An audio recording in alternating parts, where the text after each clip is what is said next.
আছে, কিন্তু আল্লাহর আদালত বসবে কিয়ামতের ময়দানে।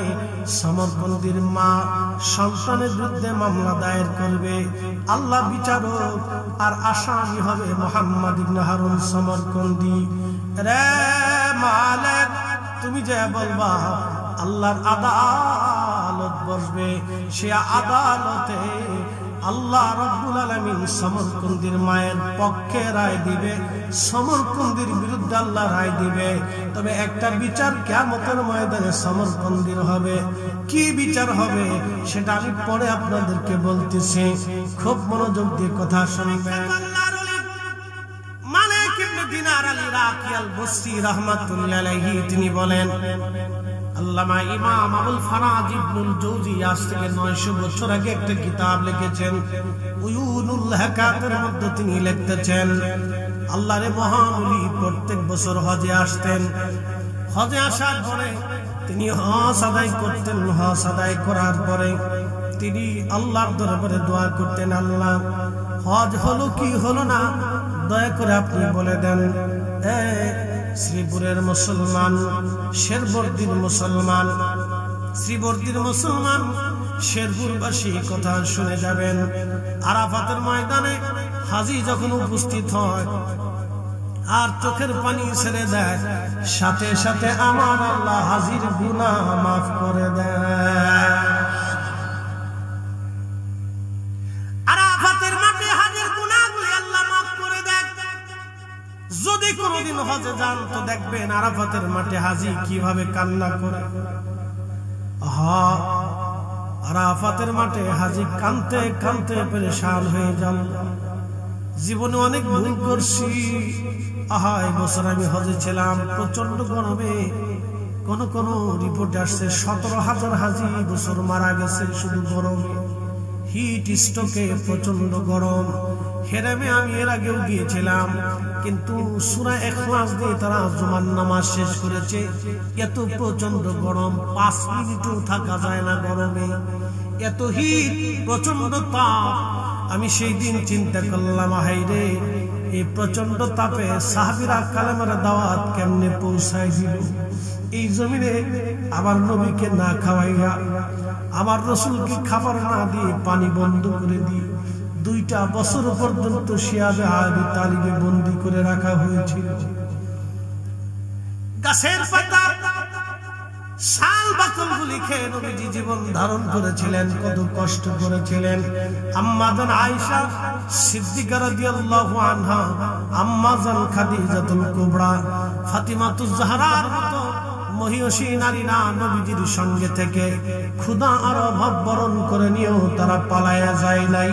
তারাই ছিল অরিজিনাল নবীর সঙ্গী, তারাই ছিল রাসূলুল্লাহর বিপদের সাথী। কথা বলেন ঠিক কিনা? শেরপুরবাসী মালিক ইবনে দিনার আল ইরাকি বলতেছেন, আমি হজ শেষ করার পরে যখন হজের কর্মকাণ্ড সব শেষ হয়ে গেল, জামারাতে পাথর মারা শেষ, একেবারে বিদায়ী তাওয়াফ আমি করে ফেললাম। বিদায়ী তাওয়াফ, হজের আনুষ্ঠানিকতার সব শেষ, বিদায়ী তাওয়াফ। রব্বে কারীমের দরবারে বললাম, ইয়া রাব্বি, হজ তো শেষ করে ফেললাম, কার হজ হলো কার হজ হলো না এটা তো আর বলতে পারি না। আল্লাহ আপনি দয়া করে বলে দেন কার হজ হয়েছে কার হজ হয় নাই। হযরত মালিক ইবনে দিনার আল ইরাকির কাছে আমার আল্লাহ পাক স্বপ্নে আল্লাহ বলে দিলেন, মালিক রে, সবার হজ কবুল করেছি, সবার গুনাহ মাফ করেছি, কিন্তু একজনের গুনাহ আমি আল্লাহ মাফ করি নাই, একজনের হজ আমি আল্লাহ কবুল করি নাই। কয়জন? জোরে বলেন কয়জন? এখানে সবাইরে যদি 50,000 টাকা করে দেওয়া হয় আর একজনকে যদি না দেওয়া হয় তাহলে সে কেমন কষ্ট পাবে? বিরাট কষ্ট পাবে।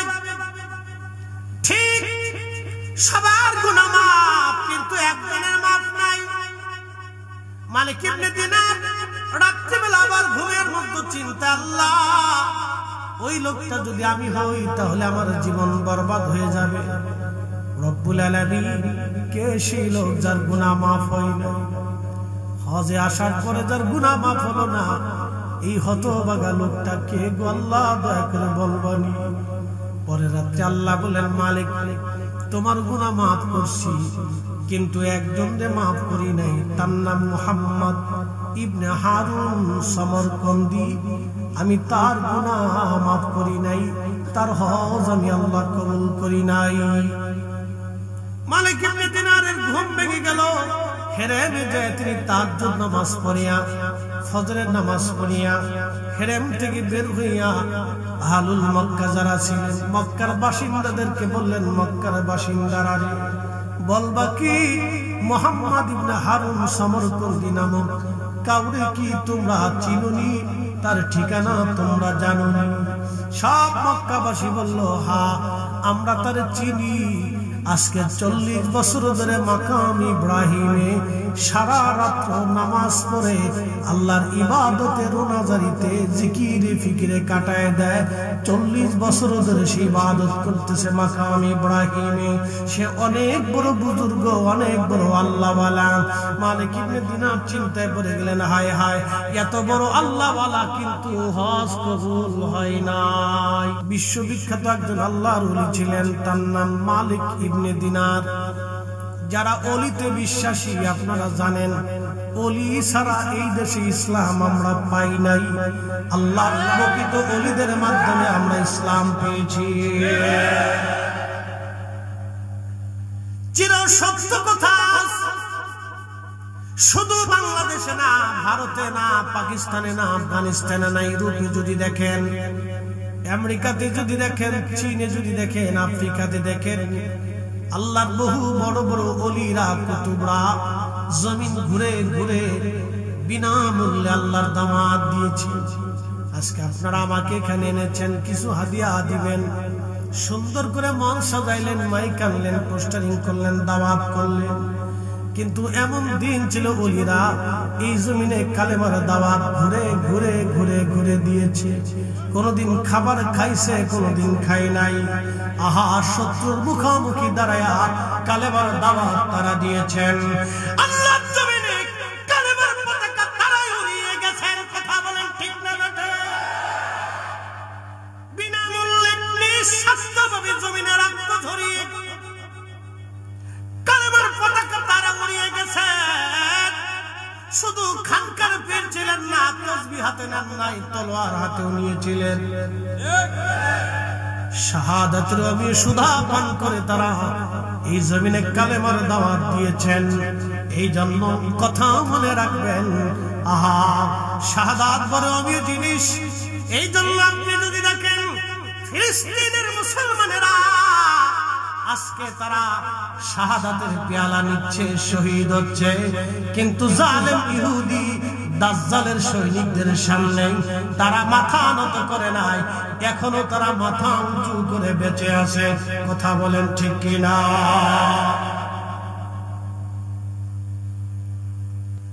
বিশ্ববিখ্যাত আল্লাহর ওলি মালিক ইবনে দিনার আল ইরাকি আল বসরি রাহমাতুল্লাহ আলাইহি তিনি বলেন, আল্লামা ইমাম আবুল ফারাজ ইবনুল জৌজি আজ থেকে 900 বছর আগে একটা কিতাব লিখেছেন, উয়ুনুল হাকাতের মধ্যে তিনি লিখতেছেন, আল্লাহর মহান ওলি প্রত্যেক বছর হজে আসতেন। হজে আসার পরে তিনি হজ আদায় করতেন। হজ আদায় করার পরে তিনি আল্লাহর দরবারে দোয়া করতেন, আল্লাহ হজ হলো কি হলো না দয়া করে আপনি বলে দেন। শ্রীপুরের মুসলমান, শেরবর্দির মুসলমান, শ্রীবর্দির মুসলমান, শেরপুরবাসী কথা শুনে যাবেন। আরাফাতের ময়দানে হাজী যখন উপস্থিত হয় আর চোখের পানি ছেড়ে দেয়, সাথে সাথে আমার আল্লাহ হাজীর গুনাহ মাফ করে দেয়। আরাফাতের মাঠে হাজীর গুনাহগুলি আল্লাহ মাফ করে দেয়। যদি কোনদিন হজে যান তো দেখবেন আরাফাতের মাঠে হাজী কিভাবে কান্না করে। আরাফাতের মাঠে হাজী কাঁদতে কাঁদতে পেরেশান হয়ে যান। জীবনে অনেক ভুল করছি। এই বছর আমি হজে ছিলাম, প্রচন্ড গরমে। কোন কোন রিপোর্টে আসছে 17,000 হাজী বছর মারা গেছে শুধু গরমে। হিট স্ট্রোকে প্রচন্ড গরম। হেরেমে আমি এর আগেও গিয়েছিলাম, কিন্তু সূরা ইখলাস দিয়ে তারা জুমার নামাজ শেষ করেছে। এত প্রচন্ড গরম, 5 মিনিটও থাকা যায় না গরমে, এত হিট, প্রচন্ড তাপ। আমি সেই দিন চিন্তা করলাম, হায়রে এই প্রচন্ড তাপে সাহাবীরা কালেমার দাওয়াত কেমনে পৌঁছায় দিল এই জমিনে? আমার নবীকে না খাওয়াইয়া, আমার রাসূলকে খাবার না দিয়ে পানি বন্ধ করে দিয়ে 2টা বছর পর্যন্ত শিয়াবে আবি তালিবে বন্দী করে রাখা হয়েছিল। গাছের পাতা, শাল বাকল গুলি খেয়ে নবীজি জীবন ধারণ করেছিলেন, কত কষ্ট করেছিলেন। আম্মা জান আয়েশা সিদ্দিকা রাদিয়াল্লাহু আনহা, আম্মা জান খাদিজাতুল কুবরা, ফাতিমাতুজ জাহরার মতো মহিয়সী নারীরা নবীজির সঙ্গে থেকে ক্ষুধা আর অভাব বরণ করে নিয়েও তারা পালায়া যায় নাই। তারাই ছিল অরিজিনাল নবীর সঙ্গী, তারাই ছিল রাসূলুল্লাহর বিপদের সাথী। কথা বলেন ঠিক কিনা?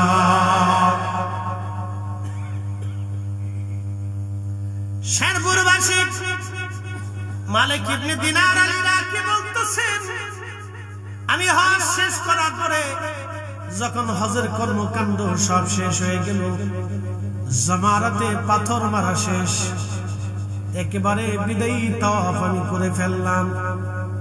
বিদায়ী তাওয়াফ, হজের আনুষ্ঠানিকতার সব শেষ, বিদায়ী তাওয়াফ।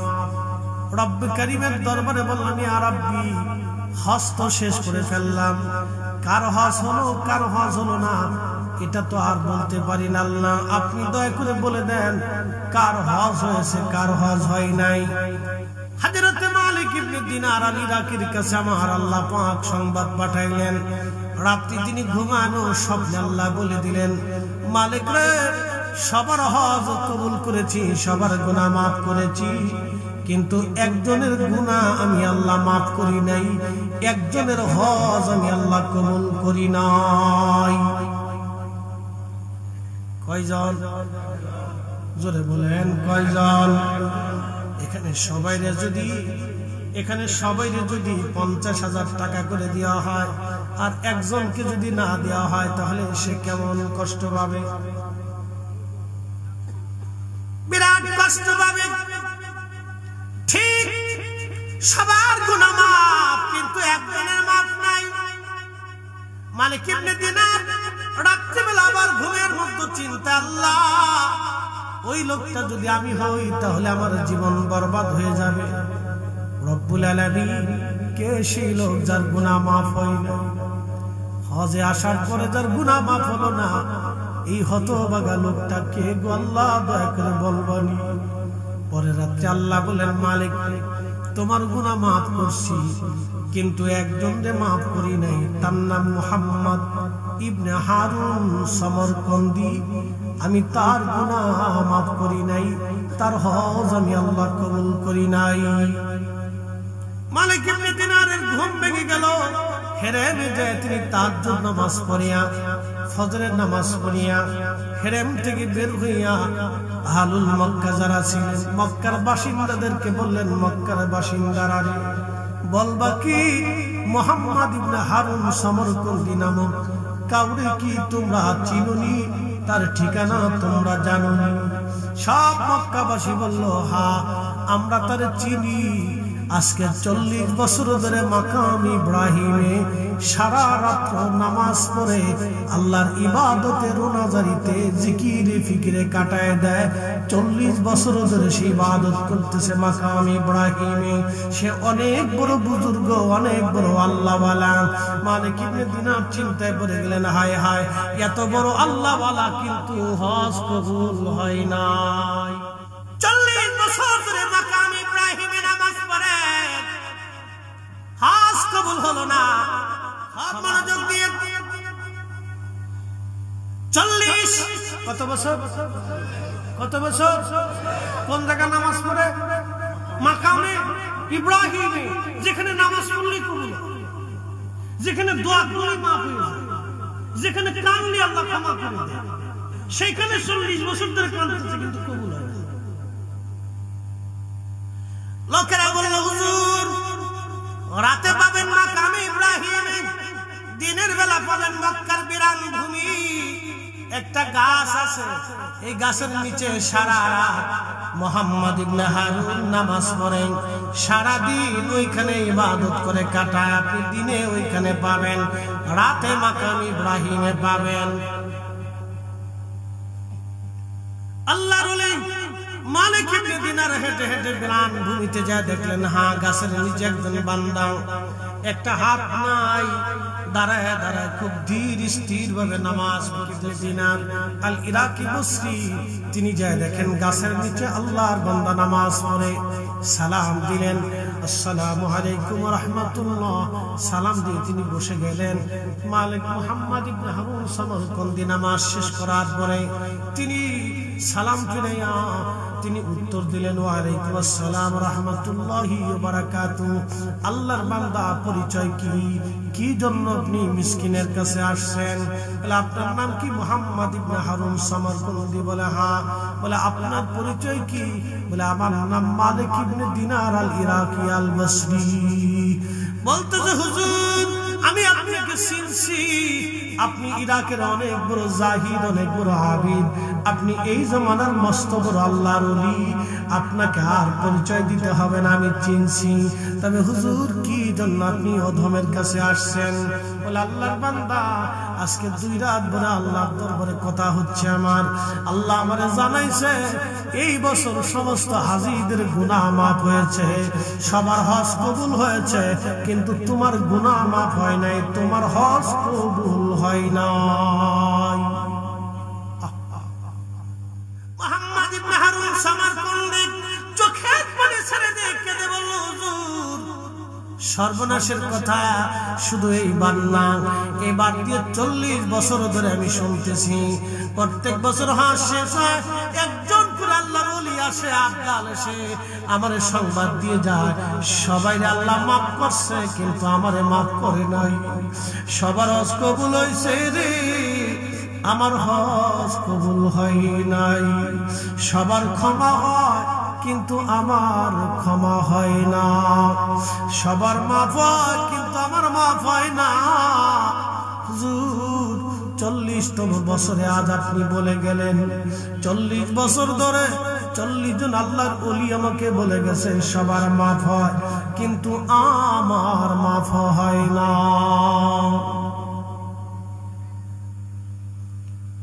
মালিক ইবনে দিনার বলেন, আল্লাহর বান্দা তাহলে বলো কি ভুল তুমি করছো, অন্যায় করছো, বলবানি? বলে হ্যাঁ হুজুর একটা ভুল আমি করছিলাম, অনেক মস্ত বড় ভুল। বলে আল্লাহর বান্দা কি ভুল করছো বলো? বলে হুজুর আমি সমরকন্দের অনেক বড় ব্যবসায়িক ছিলাম।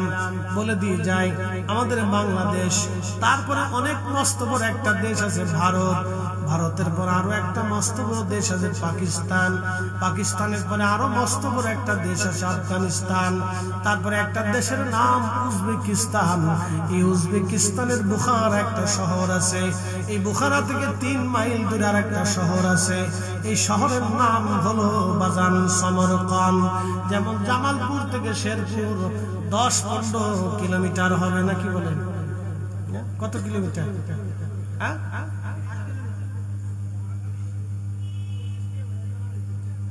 আচ্ছা ধরেন 30 কিলো, 16 না?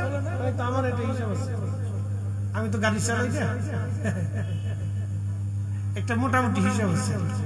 16-20 এরকম ধরে না, বেশি দূরত্ব না, কিন্তু মোটরসাইকেল টান দিলে তো আধা ঘন্টার দরকার। হ্যাঁ এরকম।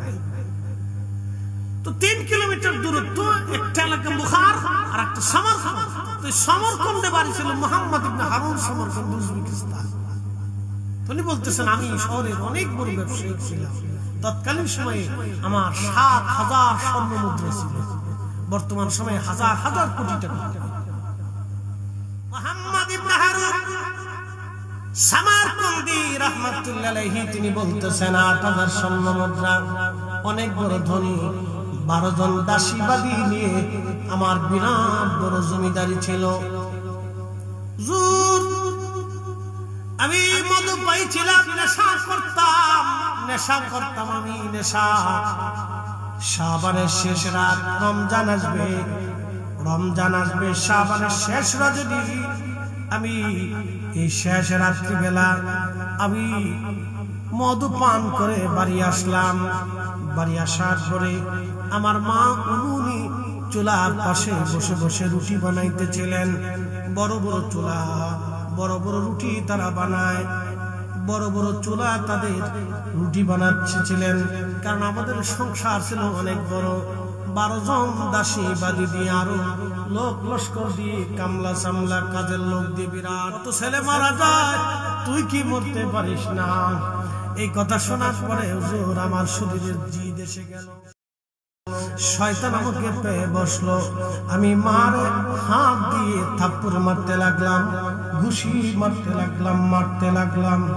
আমার দেশে কত যুবক মাকে মারে, বাবাকে পিটায়, নানা হাজার হাজার সন্তান মাকে মারে, বাবাকে পিটায়, হাজার হাজার সন্তান মায়ের গায়ে আঘাত করে। আপনাদেরকে বলে দিলাম, যদি আপনাদের সমাজে এরকম ছেলে থাকে যারা মাকে মারে, বাবাকে আঘাত করে, ওরে সমাজ থেকে জুতা দিয়ে বাইরে গ্রাম থেকে বের করে দেবে। এই কথা বলেন না কেন? জোরে বলে। এগুলো নীরব জুলুম, আমার দেশে এগুলো নীরব জুলুম চলতেছে। সমাজ থেকে জুতা দিয়ে বাইরে গ্রাম থেকে গেল। প্রিয় উপস্থিতি, ও সমাজের সার পোকা, কীট পোকা, ওই পোকা ও সমাজ ধ্বংস করবে, গ্রাম ধ্বংস করবে, এটা বেয়াদব। বন্ধু আমার সমরকুন্দি বলতেছে, হুজুর আমি আমার মাকে মারতে লাগলাম, ঘুষি দিতে লাগলাম।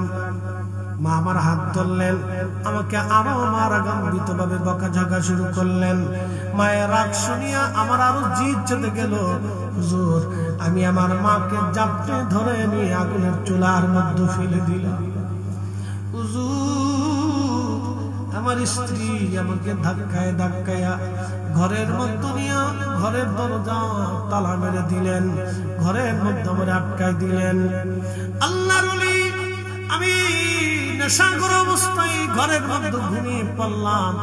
সকাল হলো, ঘুম ভেঙে গেল আমার। ঘুম ভেঙে যাওয়ার পরে আমি দরজা খুলতে যাইয়া দেখি দরজা বাহির থেকে বন্ধ করা। স্ত্রীকে ডাক দিলাম, বিবি দরজা কেন লাগানো?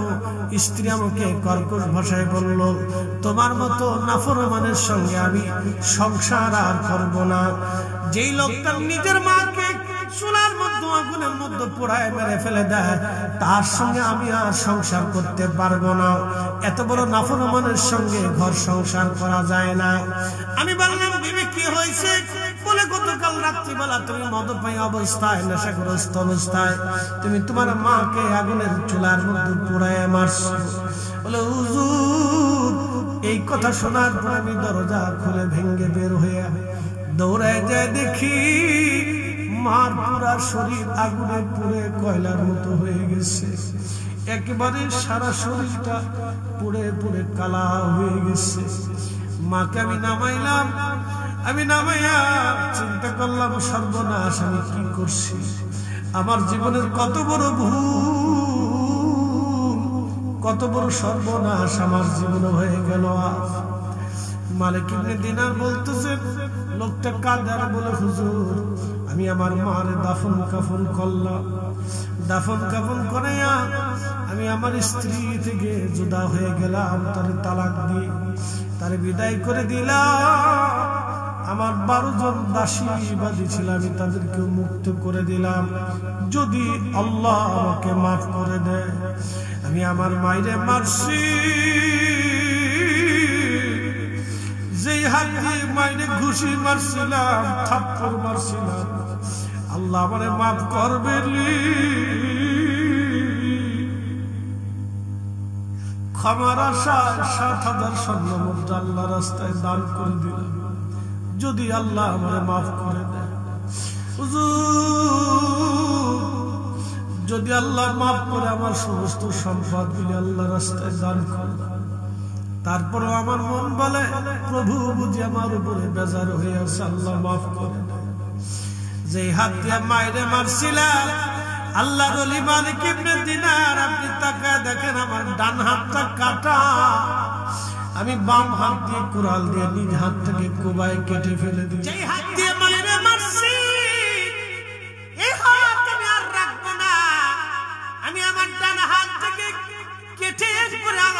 দিই, আমি হাত ফেলে দিলাম যদি আল্লাহ মাফ করে। আল্লাহর ওলি গো, তারপর মন বলে প্রভু আমাকে মাফ করে নাই। ক্ষমার আশায় সুদূর উজবেকিস্তানের সমরখন্দ থেকে রওনা দিয়ে কাবায় আসছি। 40 বছর ধরে মাকামে ইব্রাহিমে কান্দি, 40 বছর ধরে খোদার ঘর ধরে কান্দি যদি আল্লাহ মাফ করে। 40 বছরে 40 জন আবদাল এসে আমার সংবাদ দিয়ে যায় সবার গুনাহ মাফ হয়, আমার গুনাহ মাফ হয় নাই। সবার ক্ষমা হয় কিন্তু আমার আজ ক্ষমা হয় নাই। ওগো মা তুমি এ ধরনের শ্রেষ্ঠ নিয়ামত, তোমারই পদ তলে রয়েছে জান্নাত, তোমারই পদ তলে রয়েছে জান্নাত। হাই হাই করছে কি 40 বছর ধরে মাকামে ইব্রাহিম আমি কান্দি, যেখানে কাঁদলে আল্লাহ মাফ করে দেয়, দোয়া কবুল করে নেয়। আমি হাজরে আসওয়াদ চুমা দিয়েছি কত, কাবা ঘর ধরে আমি কান্দি, তাহাজ্জুদ নামাজের সময় কান্দি। 40 বছর ধরে আল্লাহর কাছে মাফ চাই, আল্লাহ মাফ করে না। 40 বছরে 40 বার হজ করেছি, সবার হজ কবুল হয় কিন্তু আমার হজ কবুল হয় না। আল্লাহর ওলি গো, আমি দিনের ভাগে এই বিরানবুনি গাছের নিচে এসে নামাজ ইবাদতে কাটাই, যদি আল্লাহ মাফ করে দেয়। 40 বছর ধরে এইভাবে ইবাদত করি, 40 দিন পর পর পেট ভরে খাবার খাই। 40 দিনে আমি কোন রকম এক বেলা করে আমি প্রত্যেক দিন অর্ধ চামচ খাবার খেয়ে বেঁচে থাকি।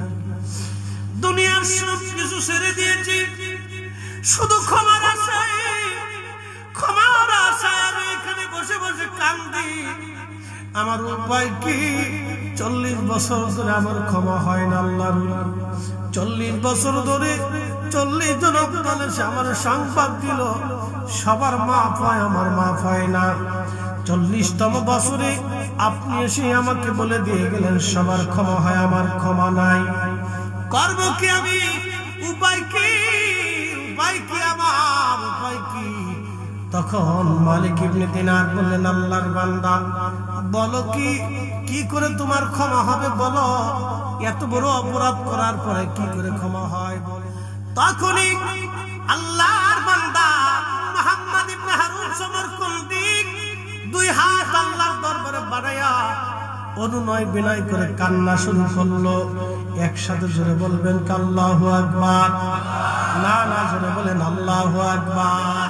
সমরকন্দি আল্লাহর দরবারে হাত বাড়ায়া অনুনয় বিনয় করে বলি, ইয়া রাব্বি, বিপদ অপসারণকারী, মুসিবত দূরকারী আল্লাহ, আমি সমরকন্দি ছাড়া তোমার অনেক বান্দা আছে, কিন্তু তুমি ছাড়া আমার আর কোনো রব নাই। 40 বছর ধরে আমি ক্ষমা চাই মালিক, যদি রহমত থেকে তারা এ বান্দা কোন জায়গায় যাবে আল্লাহ? এ বান্দা কোথায় যাবে? বান্দার আর কোথাও হাত নাই, বান্দা কোথাও হাত বাড়াইতে পারবে না। আল্লাহ আপনি আমারে মাফ করে দেন। এইভাবে অনুনয় বিনয় করে মুহাম্মদ ইবনে হারুন সমরকন্দি কান্নাকাটি শুরু করলেন। ইমাম আবুল ফারাজ ইবনুল জৌজি লেখেন, মালিক ইবনে দিনার মুসাফিরখানায় চলে গেলেন। রাত্রিবেলা যখন ঘুমায় স্বপ্নের করে দেখতেছে রাহমাতুল লিল আলামিন আমার নবীজি স্বপ্নে মালিক দিনারের সাথে সাক্ষাৎ করতে এসেছেন, তশরিফ এনেছে। একবার জোরে বলা যাবে আল্লাহু আকবার। সহিহুল বুখারীর কিতাবুর মুনকার ভিতরে নবী বলেছেন, মান রাআনি ফিল মানামি ফাকাদ রাআলহা, যে আমাকে স্বপ্ন দেখেছে সে বাস্তবে আমি নবী দেখেছি। আমি নবী নিজে আসছি, ছবি আসি নাই। আমি নবী নিজে আসি, ছবি আসি নাই। আমি নবী নিজে আসি, ছবি আসি নাই। আমি নবী নিজে আসি, ছবি আসি না। আমি নিজে নবী, তার সঙ্গে স্বপ্নে সাক্ষাৎ করি, কথা বলি। একসাথে বলা যাবে আল্লাহু আকবার। তাহলে নবী আসে না নাই? আমার আপনার চোখ নাই, সেটা চোখের দোষ, কিন্তু আমার রাসূলের দোষ না। কি কথা বলেন, ঠিক কিনা? সূর্য আকাশে উদিত হয়, অন্ধ যদি সূর্য না দেখে তাহলে সূর্যেরই স্বপ্নে এসে বলেন, হে মালিক ইবনে দিনার, খোদার রহমত থেকে বান্দাকে নিরাশ করতে কে তোমাকে অনুমতি দিয়েছে বলো? তুমি কেন বলছো তারে আল্লাহ মাফ করবে না? মালিক, তুমি আমার সমরকন্দির কাছে যাও, সকালবেলা যায় তারে সুসংবাদ দিবা, আল্লাহ সমরকন্দির জীবনের গুনাহ আল্লাহ মাফ করে দিয়েছে। না না, একসাথে বলেন আল্লাহু আকবার। তবে তাকে মাফের সুসংবাদ তুমি তারে দিবা, কিন্তু আরো একটা দুঃখের সংবাদ তারে দিবা, আল্লাহ তারে মাফ করছে বটে, কিয়ামতের ময়দানে আদালত বসবে। কি বসবে? জোরে বলেন, আরো জোরে। সুদের টাকা যারা খায় আদালত হবে কি হবে না? ঘুষ যারা খায় আদালত করবে কি করবে না? অন্যের সম্পদ যারা মেরে খেলো, দুর্নীতি যারা করলো, বলেন আদালতে, আল্লাহর আদালতে ধরা পড়বে কি পড়বে না? সারণ নাই, বাঁচন নাই, উপায় নাই, উপায় নাই। আল্লাহু আকবার, আল্লাহর আদালতে ধরা পড়বে। বললেন, মালিক রে, তুমি মুহাম্মদ ইবনে হারুনকে বলবা কিয়ামতের ময়দানে আল্লাহ একটা পশুর পর্যন্ত বিচার করবে। কেমন বিচার হবে জানেননি? একটা সিংওয়ালা, সিং ছাড়া প্রাণীর বিচার হবে। একসাথে বলবেন আল্লাহু আকবার। বলবেন, হুজুর সেটা আবার কি? আজকে বলে দিয়ে যায়, আপনারা সবাই বিচারের কাঠ করায় দাঁড়াবেন, কিন্তু সেই দিন গরু ছাগলের বিচার হবে। আল্লামা ইমাম সুয়ুতী মাসালিকুল হুনাফার মধ্যে লেখেন, কিয়ামতের ময়দানে বিচার হবে। উত্তর পাড়ার গরু দক্ষিণ পাড়ার গরুর বিরুদ্ধে মামলা করবে, ইয়া রাব্বি, দুনিয়ার আদালত আমাদের জন্য বসে নাই, মাতব্বর সর্দার ছিল না, দক্ষিণ পাড়ার গরু আমাকে মারছিল, আল্লাহ আজকে বিচার করে দেন। আল্লাহ বলবেন, তোমার যেইভাবে মারছিল তুমি আজকে সেইভাবে তারে মেরে বিচার প্রতিশোধ নিয়ে নাও। আল্লাহ সেই দিন গরুরে গুতাইবে, মোরগ মুরগারে ঠুকরাবে, কুত্তায় কুত্তারে কামড়াবে, বাঘে কামড়াবে, শিয়াল বাঘেরে মারবে, হরিণ বাঘেরে পিটাবে। আল্লাহ সেই দিন বিচার করবে, কিন্তু শুনে যান, বিচার করার পরে পশু পাখিরা সেই দিন মাটি হয়ে যাবে, তারা মাটির সাথে মিশে যাবে। আর নাফরমান যারা সেই দিন হাতের গোশত কামড়ায় টেনে ছিঁড়ে ফেলবে, আর বলবে, ইয়া রাব্বি, মানুষ না হয়ে যদি গরু ছাগল হইতাম তাহলে কতই না উত্তম হতো। আমরা কেন মানুষ হইলাম?